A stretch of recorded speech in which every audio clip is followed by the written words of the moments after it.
À l'âge de 15 ans, donc en 1918, il a donné sa première conférence sur le thème « Vivre, c'est aider les autres à vivre ». Donc déjà très jeune, il avait déjà cette envie de faire quelque chose de sa vie, de faire quelque chose pour aider son prochain. Il va passer le bac, il va devenir avocat, puis journaliste, ce qui va l'amener à voyager énormément partout dans le monde. Avec son épouse Madeleine, ils ont effectué donc de nombreux voyages. Et en effectuant un reportage sur le père de Foucault qui a vécu au Sahara, il a rencontré des lépreux pour la première fois en 1936. Son engagement va pouvoir se concrétiser quelques années plus tard.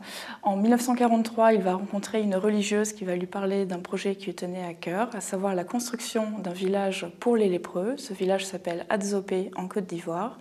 Raoul Follereau va être très emballé et il va vouloir souhaiter collecter des fonds pour ce village. Et c'est comme ça qu'à partir de 1943, il va donner la première de ses 1200 conférences pour ce village. Raoul Follereau était un excellent orateur et il n'a pas hésité à s'adresser au plus grand de ce monde, à savoir les hommes politiques. En 1944, il s'adresse au président Roosevelt pour lui demander un jour de guerre pour la paix.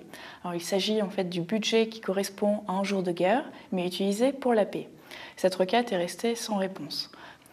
En 1954, il va s'adresser aux présidents Eisenhower et Malenkov pour leur demander le prix de 2 bombardiers.